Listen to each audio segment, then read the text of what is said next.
Broadcasting live from the Business Radio X studios in Atlanta, Georgia, it's time for High Velocity Radio. Welcome to the High Velocity Radio Show, where we celebrate top performers producing better results in less time. Stone Payton here with you this morning. You guys are in for a real treat. Please join me in welcoming to the broadcast with Wellness Leadership LLC, Mr.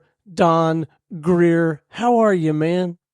I'm doing great, Stone. Just got back from New York City, visiting my son and my daughter-in-law, and I'm glad to be back and back at it.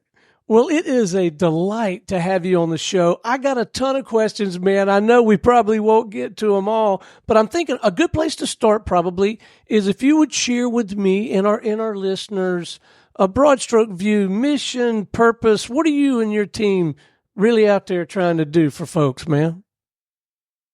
Okay, so after about 30 years of leading IT projects, I decided to start my own company, and we'll get to my personal story about why this company started. But it's called Wellness Leadership LLC, and it's designed to solve three problems. The first is where personal and executives, lose their wellness over time. We're all under stressful jobs. We're working out. So I have the standard coaching, training, seminars to help people that maybe let their wellness go and they're looking to shore it up. The second part is, and I do this with my wife, who is a registered nurse and a nutritionist. The second is the design and implementation of wellness programs for organizations. We come out there, we do an assessment of your organization and help you design wellness programs. Something I did at the consulting firm I used to work at. The third thing is, and this is probably our strongest service, is quality assurance, risk management, and independent verification services for programs and projects with a twist. We, unlike just looking at everything from a project management institute or the normal risk factors, look at wellness, the wellness of your employees, because anybody can drive a project and get it done and hit their goals, but they sometimes leave their people in the lurch. And as soon as that project's done, half the people attrit because they're burned out. So that is something I feel very passionately, and I started a company to do just this. Well, it sounds like noble and rewarding work. Say more about the backstory, man. What led you here? Okay, Stone, I'm a different person than I was back in 2015. So I was a former Army officer in West Pointer. So I always had my weight under control. I could pick up a ruck and hit the weight limit at that time in the Army was 185. So I was always fit. But then I joined a consulting firm. And for the first 25 years, I gained some weight, but not too bad. The problem is where I gained weight, I got up to about 220. I'm going to use weight as a factor of wellness. I know it's not the only thing. I was not exercising as much. In the Army, you're paid to exercise. The corporate world, you're not. They may want you to, but it's not a paid event. Second, I had yo-yo dieting. I would gain some weight. I would do slim fast, protein only, all those kind of diets. And I could exercise like a crazy man, but it wouldn't happen. And the third thing, of course, like all of us, my metabolism was slow due to aging. I couldn't eat the 4 ding-dongs that I used to after working out, but instead, I was still eating 2, right? So then several things happened. I call it the hockey stick moment, about 2014. The first is I took on way too much responsibility at work. We're pushing a major project, building new software. I took on 3 roles simultaneously. We grew our team from 60 people to 1,000. The second, I lost my parent, and my last parent, and I decided during this all, and I didn't grieve. So let's bring us to today when I decided I had to change. I was walking out at 3 a.m. out of the delivery center that we had built for this new software product. I was tired. I slipped, fell, and knocked myself out. And when I came to, I could not lift my 358 pounds now off the ground. So I crawled about 200 feet, first in, first out. Luckily, my car was close by. Pulled myself up on the bumper, and I said I had to change. Then another thing amazing happened. I received a discount from Weight Watchers from my company, and I joined it. And in 1 year's time, I had lost and was back to near my Army weight. Wow. And after that, in celebration in November on the Veterans Day, I established a walk to raise money for vets. When I started off, I could only walk 50 yards. I remember distinctly. I was walking with our dog and Boots, and I was saying it's our last chance walk. And we were both huffing and puffing. And then I walked 50 miles. It's called the Kennedy Walk. I was raising money for Marivis, program that helps vets and young Marines 1 year later. And during this time, I traveled every week. So I just learned it. I didn't have any tricks. I didn't do whatever the stomach staple. I didn't use that medication they currently have. I just used total change of habits. And I did this while traveling. And now I want to I started paying it forward when I was in my former company. And now I want to pay it forward even more. And that's why I established Wellness Leadership LLC. So now that you've established this concern, you've been at it a little bit for a little while. What are you finding the most rewarding about this kind of work? What are you enjoying the most about it, man? Well, the one thing I really love is connecting with people and hearing their stories and trying to understand through active listening what are their specific problems and how do they need to change. The other thing I enjoy a lot is going to a project and doing an initial delivery assessment. And they think they have it all nailed. They've got all the risks. I look at them. They're doing pretty good. I used to be an elite QA for a top consulting company. That means you go and check out and make sure the delivery's set up right for all the extremely large projects we had. Some of them were $500 million projects. You got to go out there and make sure. But I always am able to point out one or two or three things that they're not thinking about in terms of wellness that can sink the project. And so it's rewarding when the light bulbs come on. They change it. I call it change well. And the project hits with success, but they don't lose all their people or half their people afterward because they ran them into the ground. I got to believe that you feel every day when you're doing the work and leadership in these organizations feel that this kind of pursuit is right and true and just and all that. But there's also, my impression is there's a very real green dollar bottom line value to getting these kinds of ducks in a row, getting this stuff in check, isn't there? Yeah, there's totally a bottom line thing. There was a study. It was Gapin Institute, and you can find out on a website. I think it was done by a West Coast university, and they found that companies with highly effective health and wellness programs have 11% higher revenue per employee, wow, 1.8 fewer days absent per employee per year, and 28% greater shareholder returns. And I think that is maybe understating it. And here's why, the top three reasons why.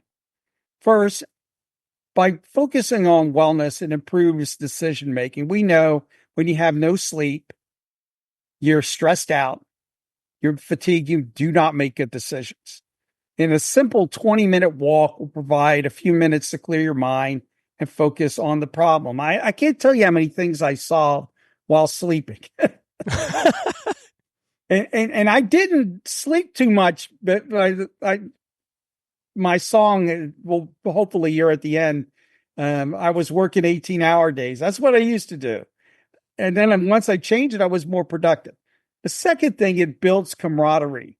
The greatest thing that I lost a little bit after leaving the Army was the camaraderie. And so we can't have morning PT, but you can have employee resource groups that bring people together, and they know about things outside of the workplace that they can relate to. One thing I remember is we did this Fitbit walk with a group that I had in my company, and we were all trying to hide like how many steps we did to see who would win on a Saturday weekend. And it was funny. We were doing banter on there, like busting on each other to see who would win the Fitbit walk over the weekend. The last thing we brought about this is it reduces sick days and days when people say they're sick and they're not really sick. They're just tired of it, right? I noticed from personal experience, before I lost the weight, I got bronchitis at least 3 or 4 times, and several times I had to take a few days off, and most of the time I didn't take it off because of walking pneumonia. And since I've lost the weight and focused on wellness, I haven't been sick at all. I haven't missed a day. So those are just 3 things. So the transition from working for one of these large organizations and then going out on your own, I mean, now you're a business guy too, so you have to be a master at your craft, but you also have to run a business. Speak to that a little bit. What has that been like, making that transition? I got to say, I'm going to be blunt here. It's been a little more difficult than I thought it was, right? Because I held almost every position you could think of in my prior consultant firm. And I don't know if I can say the consulting firm. It is the largest consulting firm in the world. Right. So I was a solution architect. So on the front end, planning the projects, some of the largest ones. I delivered the projects. I was in their outsourcing realm. I knew about contracts and such. But now when I made my own organization and I didn't really have a lot of capital, or I was a little egotistical and thought I could do it all on my own. I'm here making my own website, which, I need to drink some of my own Kool-Aid and not make my own website. But it's like you've got to do your contracts. It's different. You have to learn about the simple thing about how to pay yourself through an LLC is tricky. So, and then you could get wrapped up in that, and then my wellness could go away, and then I wouldn't be a good spokesmodel for my wellness practice, right?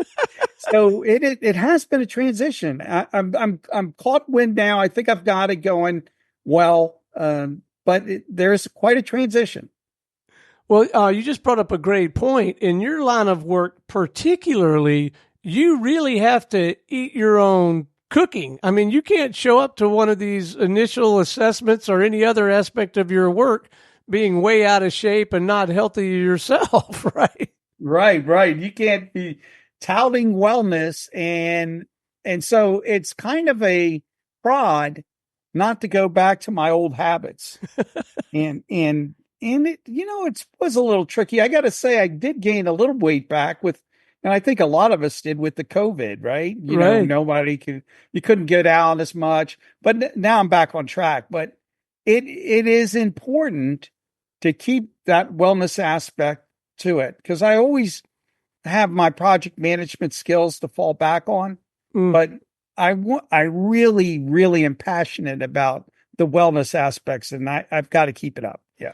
All right. So the corporate work, let's walk through this, dive into that a little bit. It typically begins with some sort of audit assessment and then unfolds into whatever strategies, tactics, programs make sense. Yeah. So what we would do, let's say you go with us for our third service that we do, the well-led project assessment. Mm-hmm. I would come out there for 3 days. I would go through a standard quality assurance checklist to make sure that the project, from a project management setup, is set up correctly. By the way, I just gave a presentation to the Austin Project Management Institute for a lunch and learn about this well-led framework. So I go down and I review your project from the typical aspects of risk and standard quality assurance for a project. But I have come up with 15 different well-led guidelines that makes me dive into the project more to say, okay, how are we going to ensure project success and take care of your people?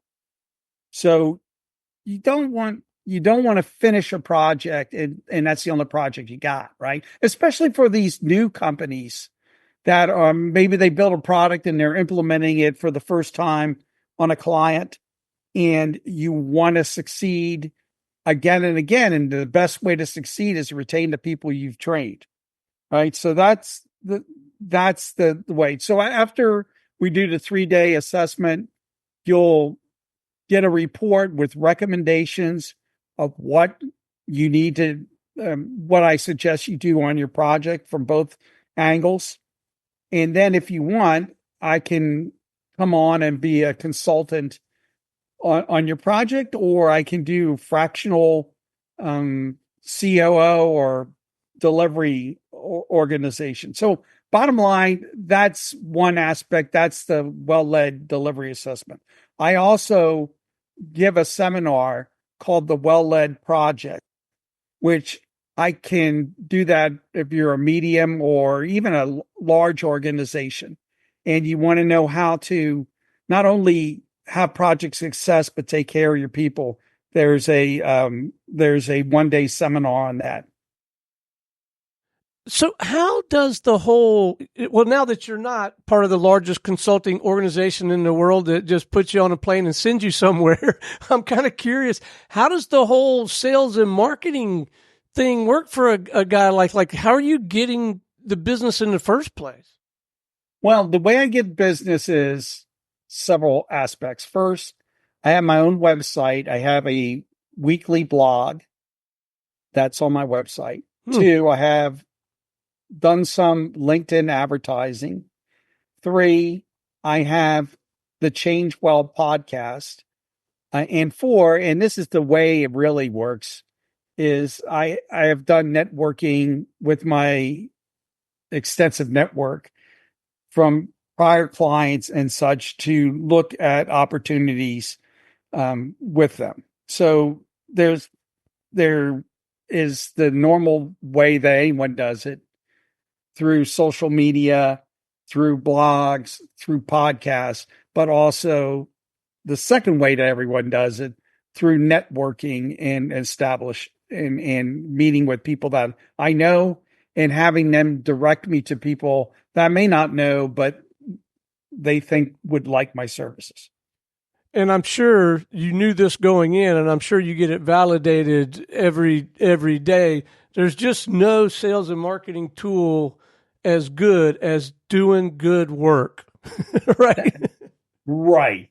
That is the number one thing. To that point, for the first 10 years of my career, I did serial projects with one client, and they would hire me for anything that potentially was, it may not even be related to my total wheelhouse.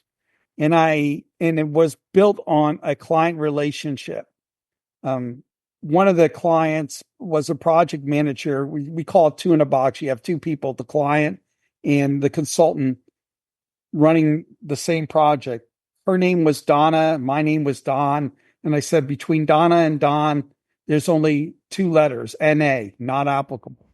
So that's the way you have to build a reputation based on the ability to deliver. Okay, we got to talk about this Change Well podcast. I'm not letting that go. Tell us about that. What compelled you to do it, and walk us through what you do on the podcast and how you operate that show. Okay. So I am new to podcasts, and I know one thing I have to do, and that's why I'm on with you, Stone, is get a guest that goes back and forth. But what I do now is weekly, I call it Wellness Wednesdays. I present a podcast on all different wellness topics. It's not just how to lose weight. My most recent one was about the importance of civility and kindness on mental wellness and the soul of this nation. So I go and tell stories. I also am a wannabe poet. So I have poems in there. I have songs in there. I wrote the original song for Change Well.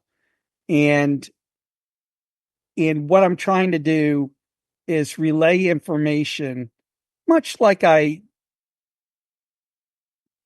hear from Weight Watchers and others.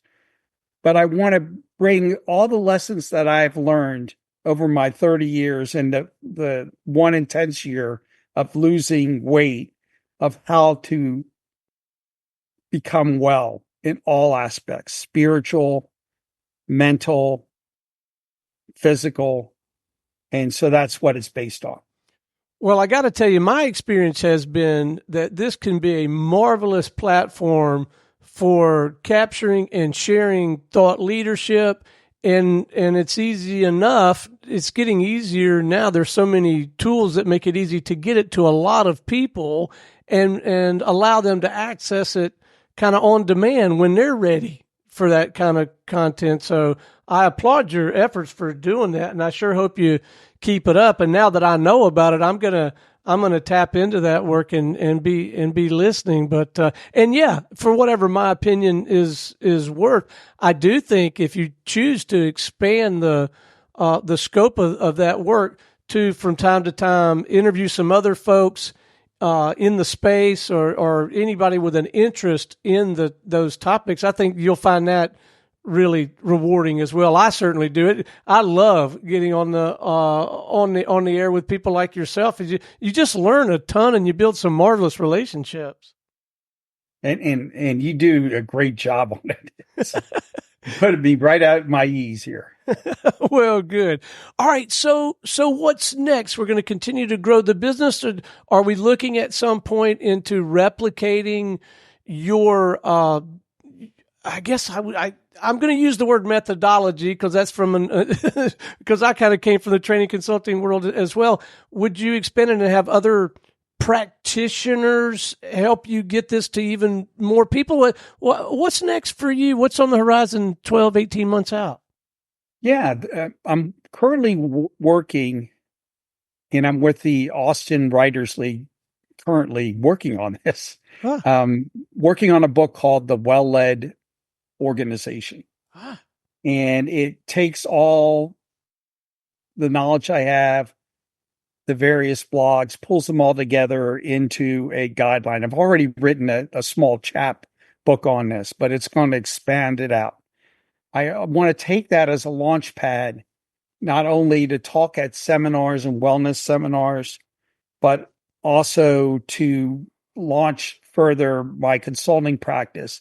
And then, and this is down the road, to franchise it or bring in people that would be trained in this well-led methodology, especially in terms of project management and assessment, and bring it to others. Well, I'm so glad I asked, and I'm thrilled for you that you're going to build that infrastructure. I just think you'll find that you're able to serve even more people. And I have had many authors share with me that they felt like their book had done the things that they wanted it to do. It helped them command more speaking engagements, higher speaking fees. It was good for authority, credibility, and all that.